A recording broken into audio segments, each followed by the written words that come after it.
Բարև ձեզ։ Երկխոսության լսարանի հյուրն այսօր Շիրակի մարզպետ Դավիթ Արուշանյանն է։ Բարև ձեզ, պարոն Արուշանյան, շնորհակալ եմ մեր հրավերն ընդունելու համար։ Բարև ձեզ, ես եմ շնորհակալ։ Պարոն Արուշանյան, դուք առաջիկայում դառնալու եք քաղաքացիական պայմանագիր կուսակցության Շիրակի մարզային շտաբի ղեկավար եւ գնալու եք արձակուրդ մասնակցելու քարոզարշավին։ Պատրաստ եք մտնելու Գյումրեցու տուն, ինչ եք ասելու, ինչ եք արել, ինչ չեք արել եւ ինչու։ Բնականաբար պատրաստ եմ մտնել Գյումրեցու տուն, յուրաքանչյուր Գյումրեցու տուն, այդ ամենավստահն եմ, որ կարող եմ անել, հնարավորություն ունեմ դա անելու, հասելու եմ այն, ինչ աշխատանք տարվել է այս տարիների ընթացքում եւ ինչ աշխատանքներ հետագայում արվելու են։ Քաղաքացիական պայմանագիր կուսակցության 2021 թվականի նախընտրական ծրագրի դրույթները, խոստումները Շիրակի մարզի մասով որքանով են իրականություն դարձել 2026 թվականի ազգային ժողովի խորհրդարանական ընտրությունների նախաշեմին։ Տեսեք, մեր նախընտրական ծրագրից կոնկրետ չֆիքսենք Գյումրու կամ Շիրակի մարզի մասով, կարող եմ ասել օրինակ ճանապարհաշինության մասով, բնականաբար գերակատարվել են մարզում են աշխատանքները, որոնք նախանշված են եղել մենք այս տարիների ընթացքում ընդհանուր առմամբ Հայաստանում մոտ 5000 կիլոմետր ճանապարհներ են կառուցել, որի զգալի մասը նաև Շիրակի մարզում է։ Բացի դրանից մենք գիտեք մեր 500 մանկապարտեզ 300 դպրոցի ծրագրերը, որը եւս կատարվել են։ Ես կարող եմ ասել, մենք Շիրակի մարզում 16 դպրոցներ ենք 0-ից կառուցվում, որից 4-ը արդեն հանձնված է եւ 12-ը աշխատանքների փուլում է, մոտ 20 միլիարդից ավել միայն այդ դպրոցաշինության ծրագրերն են։ Մենք 29 դպրոց ենք հիմնանորոգել Շիրակի մարզում, որից 14-ը, եթե չեմ սխալվում, Գյումրիում է, ընդհանուր 8 միլիարդ դրամի սահմաններում են այդ գումարները հիմնանորոգվող դպրոցների։ Մենք մանկապարտեզներ ենք կառուցում, որոնք 500 մանկապարտեզի շրջանակներում մենք 8 գյուղերում երբևիցե մանկապարտեզ չի եղել, մենք ունենք մանկապարտեզներ 13 գյուղերում, մանկապարտեզներ վերջի 30 տարում չի ել ընդհանրապես կառուցվել, մենք այս ընթացիկ ժամանակահատվածում 13 գյուղում մանկապարտեզ են կառուցել։ Այդ միայն են գյուղերն եմ ասում 8 եւ 13, որոնք չեն եղել կամ չեն 30 տարի չի կառուցելու հիմնանորոգվել։ Բնականաբար դրա մեջ նաև մտնում են այն մանկապարտեզները, որոնք եղել են ու դրանց գումարվում են նաև մնացած մանկապարտեզները։ Ու բազում աշխատանքներ են տեղի ունեցել Շիրակի մարզում 18 միլիարդի 25 թվականի սուբվենցիոն ծրագրեր են եղել համայնքներին, Բաշխվածությամբ Գյումրի, Աշոց, Կամասյա, Անի, Արտիկ, որոնք համամասնությամբ համայնքապետարան եւ կառավարություն, դա բազում ծրագրերի մասին է խոսքը, սկսած ոռոգման համակարգից, գազաֆիկացում, լուսավորություն, փողոց, մանկապարտեզ եւ այլ, այսինքն աշխատանքները ժամանակահատվածում բազմաթիվ են եղել եւ միայն կարող եմ ասել, որ 25 թվականին արվող շինարարությունները իհարկե մի մասը ավարտվել է, մի մասը նորից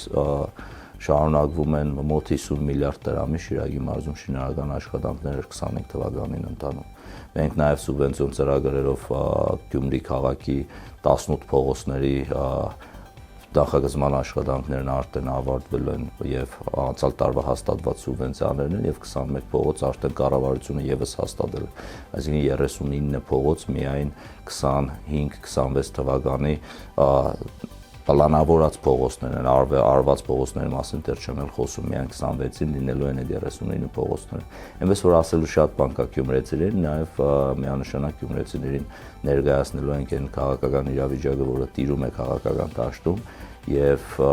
այն բոլոր մեր մտահոգությունները փոխանցելու են գյումրեցիներին, որտեղ մանավանդ գյումրեցիները շատ լավ տեսնում ու հասկանում են իրենց մաշկի վրա են զգացել են քաղաքական խաղը, որը խաղցան Գյումրիում ու փորձում են հիմի խաղալ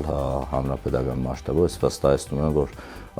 այդ չի անցնելու մեր մոտ, որովհետև չի կարելի գալ Հայաստան 2 ամսով դրսից ու փորձել մեր ապագան մատաղանել այլ տերությունների կամ մեր երեխաների ապագան կամ մեր հայրենիքը փաթեթավորեն ոնց որ գույք պարտքի դիմաց գնաց, մեել եկել է հերթը ասել է Հայաստանի Հանրապետությունը գույք պարտքի դիմացի նման փաթեթավորել ու տալ այլ երկրներին, անթույլատրելու չենք թողնելու որովհետեւ մեկին վստահ եմ որ գյումրեցիներս եւ շիրակցիներս տեր են կանգնելու մեր երկրին, մեր ինքնիշխանությանը։ Պարոն Արոշանյան, ամեն դեպքում ձեզ են քննադատում, ձեր քաղաքական թիմի գործողությունների կամ անգործության հետևանք է ներկայիս քաղաքային իշխանության ձևավորումը։ Դուք ինչպես եք արձագանքում այդ քննադատություններին։ Քննադատությունները միանշանակ ընդունում եմ ու ավելին ասեմ, շատ երբ որ իրականում առողջ քննադատություն է, շատ էլ տեղ-տեղ ուրախանում եմ, որովհետև այդ քննադատություններն են թույլ տալիս հասկանալ մեզ, թե ինչն ենք ճիշտ անում, ինչ սխալ անում։ Մենք ինքներս ենք ամենամեծ քննադատը մեր հանդեպ, մենք ինքներս տեսնում ենք այն թերությունները, փաստողումները, որոնք մենք անում ենք ու աշխատանքները տանում ենք, մենք մեզ ենք սկզբից քննադատում, ինքնակննադատում, հետո անցնում աշխատանքներն անելու։ Միանշանակ շատ դեպքերում նաև կա այն մտածողությունը, որ կառավարություն կամ մարզպետարան, կառավարության ներկայացուցիչ մարզպետ ինքը պիտի զբաղվի քաղաքի գործերով, ինքը նաև պիտի կարողանա այս իրավիճակից քաղաքը դուրս հանի, բայց մարզպետի ձեռքերը շատ դեպքերում փակված են, որտեղ օրինակի համար Գյումրու բյուջեն չի կառավարում մարզպետը եւ Գյումրու բյուջեն կառավարում է ավականին ու շատ հարցեր ավականու տիրույթում են, քաղաքապետի տիրույթում են եւ շատ հարցեր բաց են մնում, բայց մենք այնպես չի որ ցերկերս ցալած նստած ենք այդ առումով, որովհետեւ Գյումրին մեր քաղաքն է ու շատ հարցերում մտահոգ ենք, մենք այն ինչը հնարավոր է բերել կառավարության ծրագրերով, փորձում ենք բերել կառավարության ծրագրով, ինչպես ՎԶԲ-ի անի եւ ավստրիական թաղամասի շինարարությունները, ինչպես օրինակ Լազոյի փողոցն է միջև Արևիկ, ինչպես Շիրակացի փողոցն է, մենք աշխատում ենք Խորենացի փողոցի ծրագրի վրա, այսինքն այն ինչ հնարավոր է բերել կառավարության կողմից մեր լիազորությունների մեջ, մենք դա միանշանակ անում ենք, շարունակում ենք անել եւ միևնույն ժամանակ սուբվենցիոն ծրագրերը չի եղել մի սուբվենցիոն ծրագիր, որը քաղաքը ներկայացրել է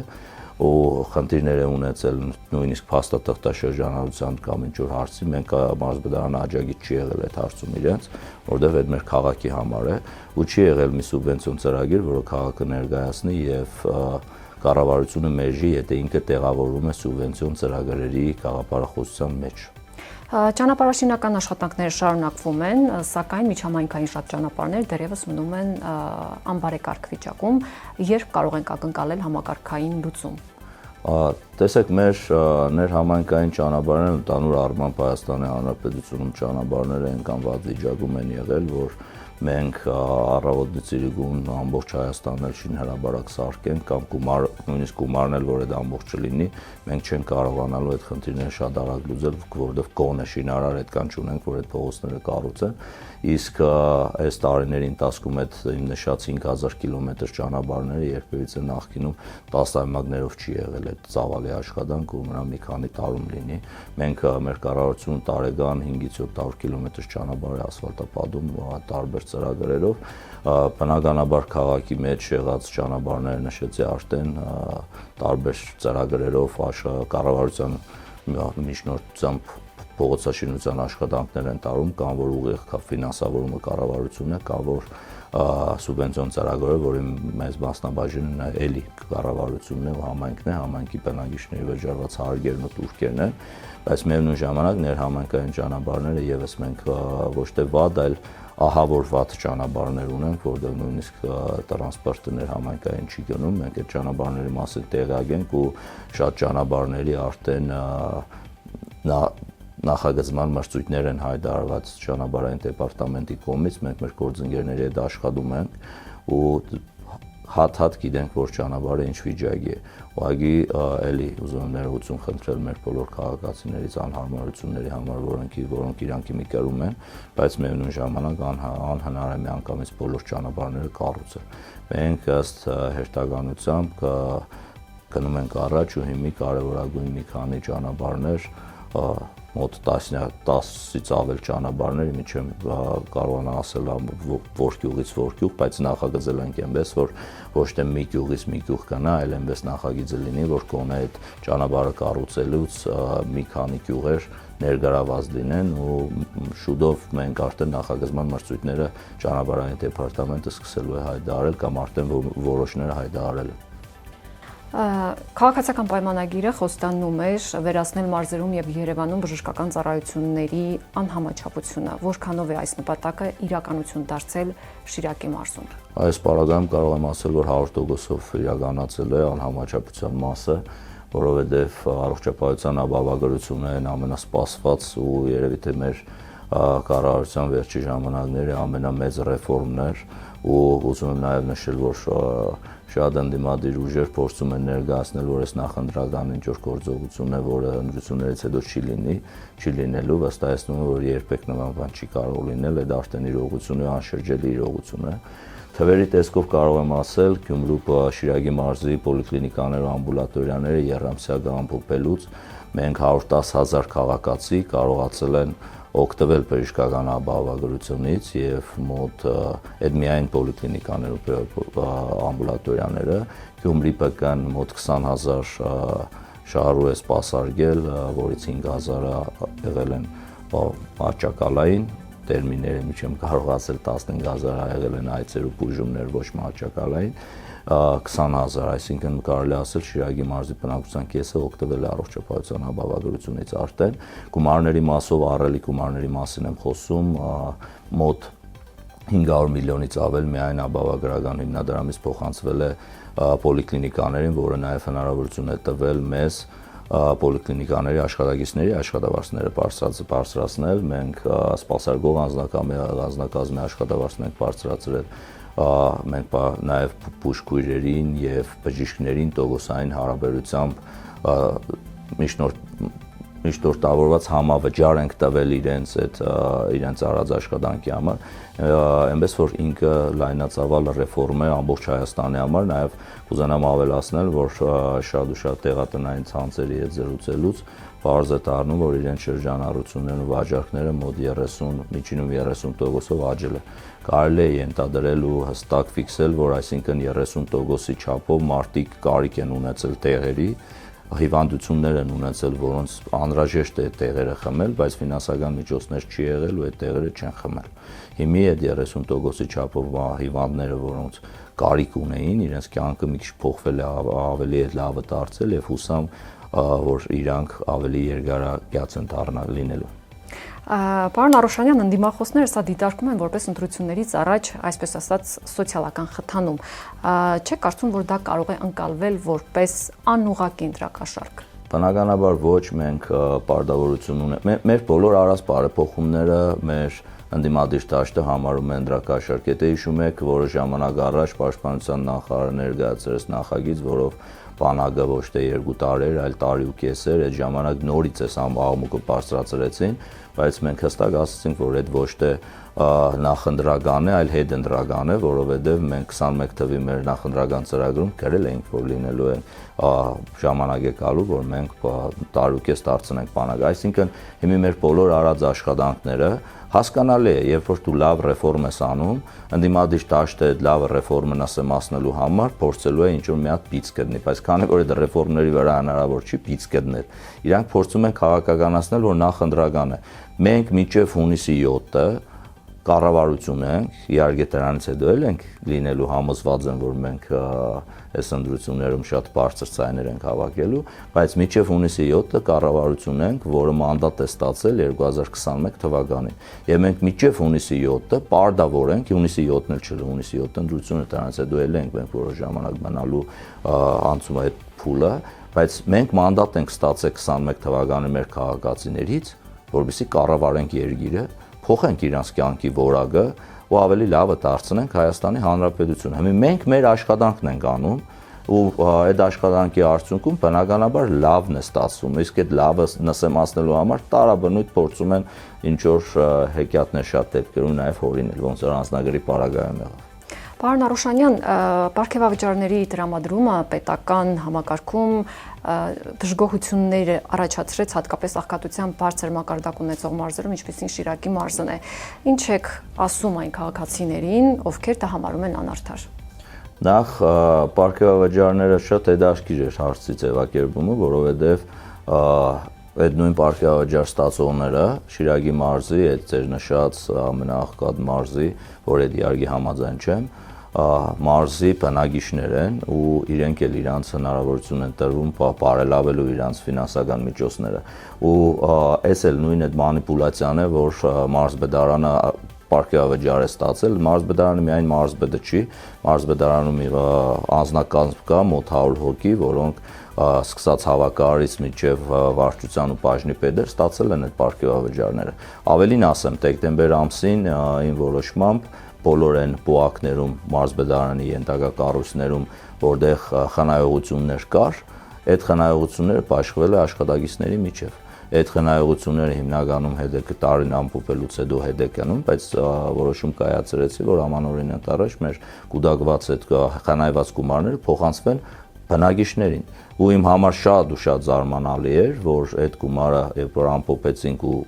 բերեցին նայեցի, այդ գումարը 443 միլիոն դրամ էր։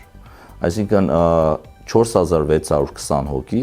ստացել է Շիրակի մարզում, ստացել է 443 միլիոն դրամ պարգևավճար։ Այդ ձեր ասած հենց այն մարզում, որտեղ սոցիալական անարտարությունն է եւ այլ, այո, մենք բաժանել ենք այդ գումարները մեր մանկավարժներին, թանգարանի աշխատակիցներին եւ այլ, որովհետեւ գոնե մի քիչ մեղմենք։ Ավելին ասեմ, եթե մենք այդ պարգևավճարների մի նայում ենք որպես քաղաքացուն աջակցություն ու իր աշխատանքի դիմաց պարգևավճար,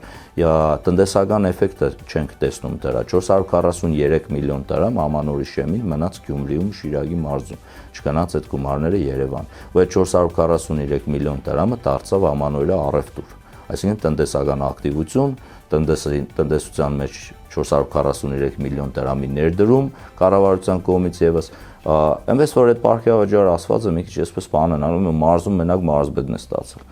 ասենք այդպես չի վստահեցնում ինձ Պարգևավճարներ ազգային ժողովի պատգամավորներին, նախարարներին, սրա մասին ինչ կասեք Ազգային ժողովի պատգամավորները, նախարարները եւս աշխատանք են տանում ու ինչի պիտի օրինակ առողջապահության նախարարության աշխատակիցները չստանան պարգևավճար, երբ որ 24/7 ռեժիմով աշխատում են առողջապահության ապահովագրության ծրագրի վրա, ինչի պիտի պաշտպանության նախարարության աշխատակիցները չստանան պարգևավճար, երբ որ բանակի բարեփոխումների մայիսի 28-ին մենք տեսնենք այն բարեփոխումները որոնք տեղի են ունեցել, ինչի պիտի իրանք չստանան, ինչի պիտի չստանան քաղաքաշինության կոմիտեի աշխատակիցները, որոնք օրինակ միայն Շիրակի մարզում ասեցի 16 դպրոց 0-ից են կառուցում եւ 29 հիմնանորոգել են։ Ինչի պիտի չստանա կադաստրի կոմիտեի աշխատակիցը, բոլորը պիտի ստանան պարգևավճար, որոնք աշխատում են։ Ու այդ պարգևավճարների մեխանիզմը արդեն փոխվել է անցյալ տարվա վերջից, պարգևավճար ստանում են ըստ իրենց արած աշխատանքի կատարողականի եւ կանադականի, այնպես չի որ ստատիկ բոլորը ես լավ աշխատեցի, ավելի լավ եմ ստանում, վատ աշխատեցի, վատ կատարողականին համապատասխան տոկոս բանաձև, որով ստանում են նույնը վարչության պետը, նույնը բաժնի պետը։ Պատգամավորներ կան, քաղաքացիների դժգոհությունը հիմնականում պատգամավորների պարգևավճար ստանալու մասով է, որովհետև նշվում է, որ իրենք նույնիսկ դեմքով չեն ճանաչում այդ պատգամավորներին, բայց ամեն դեպքում այդ պատգամավորները ստանում են պարգևավճարներ շուրջ 3 միլիոն դրամի չափով, այն դեպքում, երբ Շիրակի մարզում դեռ աղքատությունը շարունակում է մնալ բարձր։ Ես էլի այդ բառը միշտ ասում եմ, որ իմ համար ցավոտ է Շիրակի մարզում աղքատությունը բարձրանում, այո, բայց որպես կանոն գիտեք, ես պարզ ու բաց եմ խոսում, մի նորից պարզ ու բաց եմ խոսալու։ Այդ թվերին այդքան էլ չեմ հավատում, որովհետև այդ թվերը հիմնված են պաշտոնական տվյալների վրա, գրանցված աշխատակիցներ, քաղաքացիներ եւ այլ տարբեր բանաձևերով կա։ Բայց մենք հոսաղս գիտենք, չէ, շատ լավ, որ շատ ու շատ մեր քաղաքացիներ խուսափում են գրանցված աշխատանք ունենալուց, որովհետև նպաստ են ստանում։ Ամենամեծ նպաստ ստացող քաղաքացիների խումբը ունենք Շիրակի մարզում։ Այդտեղ արդեն թվերը միանշանակ փոխվում են։ Շատ լավ գիտենք, որ գյուղում 2 կով ունեցողը, 12 կով ունեցողը իր կովերը պահում է, չի ցույց տալիս, որ ունի, թողնում է մի կով, որ կարողանա նպաստ ստանել։ Այդ դեպքերն էլ ունենք, ու այդ դեպքերը բերում հանգեցնում են այն թվերին, որոնք մենք ունենք իրականում։ Եմի շատերը մեզ ինձ քննադատելու են, որ բա դու կառավարություն եք, դեմնառ եք, այս ճանապարհով անց եք անում ենք, այդ ուղղությամբ էլ ենք աշխատանքներ տանում։ Իսկ ինչ վերաբերում է պատգամավորական աշխատանքին, ինձ բախտ է վիճակվել 2 տարի լինել ազգային ժողովի պատգամավոր եւ ինձ ազգային ժողովում մեր քաղաքացիները տեսել են նիստերի օրերին, բայց ես վստահեցնում եմ, բացի շաբաթ ու կիրակի օրերից ես բոլոր օրերին եղել եմ ազգային ժողովում, եղել եմ ամենածանրաբեռնված հանձնաժողովներից մեկի անդամ տնտեսական հարցերի մշտական հանձնաժողովի, եւ մենք ամեն օր գործ ենք արել, հանդիպումներ ենք ունեցել տարբեր գործարարների հետ, քննարկումներ ենք ունեցել տարբեր գերատեսչությունների հետ, բայց մեր քաղաքացիները ինձ տեսել են ազգային ժողովում ամսվա մեջ 4 օր, այն էլ 4 օրը եթե ես եկուտ չունենայի ասելու, ամբիոնի մոդել չէին տեսնելու ինձ, այնպես որ այդքան էլ այդպես չի, որ մեր պատգամավորները ոչ մի բան չեն անում։ Գյումրի կարս երկաթգծի վերագործարկման շուրջ քննարկումները կրկին ակտիվացել են, ձեր կարծիքով ինչ տնտեսական եւ ռազմավարական նշանակություն կունենա երկաթգծի վերագործարկումը Շիրակի մարզի համար։ Նախորդին արդեն հարցազրույցներից մեկում ասել եմ, մեր ավելի ավագ սերունդը շատ լավ տեսել է ու գիտի, թե ինչ էր նշանակում Գյումրու համար տնտեսության համար, երբ որ Գյումրի կարսը կորզում էր։ Մենք գիտեք մեր կառավարության խաղաղության խաչմերուկ նախագծի ֆորմատի մեջ է տեղավորում սահմանների ամբողջական բացումը, նաև դրա մեջ ամենակարևոր դերակատարություններից մեկն ունի Գյումրի կարս երկաթգիծը։ Նոր չի ակտիվացել, արդեն բավականին ժամանակ մեր գործընկերները աշխատանքային խմբեր ունեն եւ համատեղ աշխատանք են տանում, անցյալ տարի եթե հիշում եք Գյումրիում էին մեր Հայաստանի Հանրապետության ներկայացուցիչները գնացին Կարս, դիտարկեցին այդ երկաթգիծը, ճանապարհը նայեցին, հետո եկան Գյումրիում խորհրդակցություն արեցին, Թուրքիայի եւ Հայաստանի Հանրապետության ներկայացուցիչների աշխատանքային խումբը, այնպես չի որ երեք է սկսվել այդ աշխատանքները, մի անգամ եղել է Գյումրիում, մի անգամ Կարսում եղավ եւ այդպես շարունակ։ Տնտեսական ակտիվությունը սահմանների բացումը միանշանական համեմատել է լինելու ու այդ ժամանակ մենք դառնում ենք ոնց որ ոչ միայն Գյումրի Կարս, այլ աշխարհի խաչմերուկներից մեկը, որտեղ այդ երկաթգիծը չի սպասարկելու Կարսից Գյումրի, Գյումրիից Կարս միայն, այլ սպասարկելու է ամբողջ աշխարհը, խաչմերուկ է դառնալու, որի կենտրոնում Գյումրին է լինելու ու բնականաբար էլի կասեմ մեր Չորնավանգստի նախագիծը, որը լոգիստիկ կենտրոն է լինելու, ամենամեծ տնտեսական ակտիվությունն է բերելու ընդհանուր Շիրակի մարզին, ոչ միայն Գյումրիին։ Խոսենք զբոսաշրջության ոլորտից, պարոն Արուշանյան, քաղաքացիական պայմանագիրը խոստացել էր մինչև 2023 թվականը բարեկարգեր ավելի քան 20 զբոսաշրջային վայր։ Ինչ է իրականում կատարվել այս ուղղությամբ Շիրակի մարզում։ Զբոսաշրջային կլաստերի ծրագիրն է, այդ ծրագրով Շիրակի մարզում շատ աշխատանքներ են տարվել, որի մեջ մտնում են Բարեկամության այգու մի հատվածը, որի մեջ մտնում է ամենափրկիչ եկեղեցու շատրվանները, որի մեջ մտնում են Հաղթանակի պողոտայի ասֆալտապատումը, նաև Սլաբոդկա թաղամասում մի շարք պատմամշակութային այդ փողոցների ասֆալտապատման աշխատանքները, շատ ու շատ ծրագրեր ու ամենակարևորներից մեկը նաև բնականաբար այդ ամենափրկիչի հարակից տարածքն է եւ շատրվաններն։ Այդ ծրագրի երկրորդ փուլը մտել, մենք մի քանի օր ժամանակ առաջ ընդունել եմ Գյումրիում զբոսաշրջության կոմիտեի նախագահին, հաջորդ փուլն ենք այդ ծրագրի կլաստերային զբոսաշրջային կլաստերների զարգացման առաջ տանում ու դիտարկել ենք Հաղթանակի զբոսայգու հենց այգին, դիտարկում ենք բնականաբար մեր շուկան, Շահումյան փողոցի, այսինքն մի քանի նախագծեր հաջորդ փուլով նորից զբոսաշրջային կնարու իմ համար ամենակարևորը բնականաբար Հաղթանակի զբոսայգին է։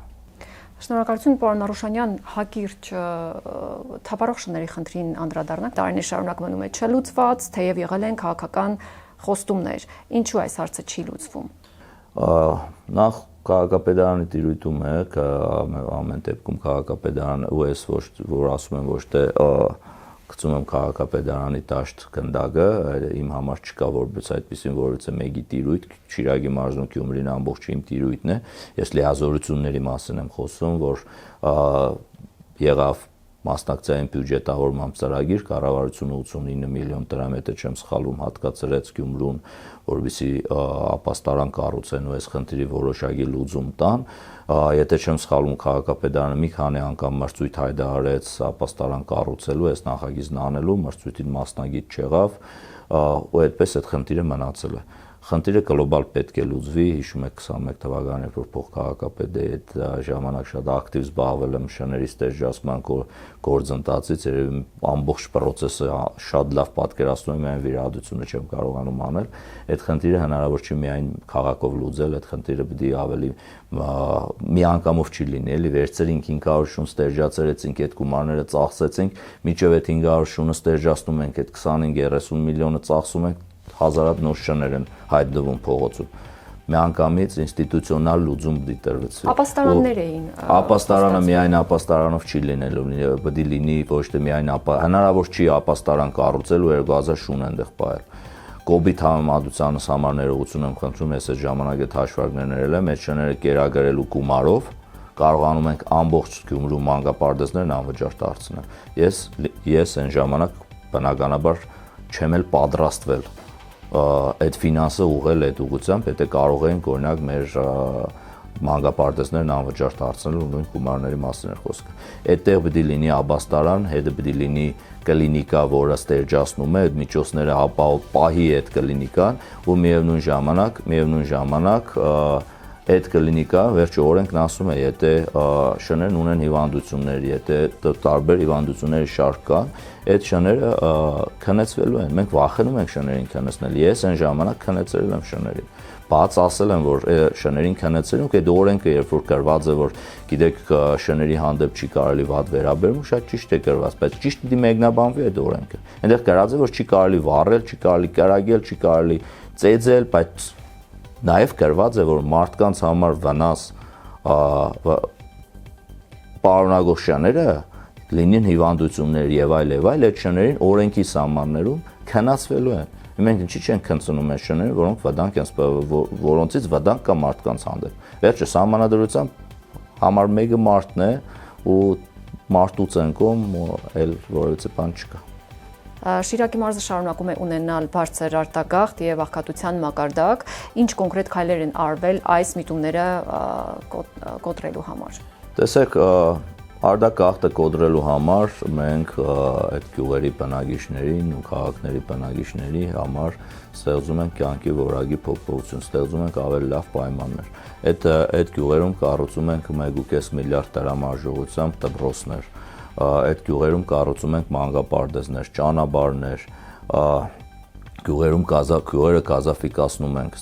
ստեղծում ենք աշխատատեղեր, երբ որ ասում ենք կառավարությունը ինչի գործարաններ չի բացում, կառավարությունը գործարաններ բացող չէ։ Կառավարությունը հնարավորություն է տալիս բիզնեսներին ընդլայնվելու, ֆերմերներին ընդլայնվելու։ Մի երկու թիվ ցես կասեմ, Շիրակի մարզում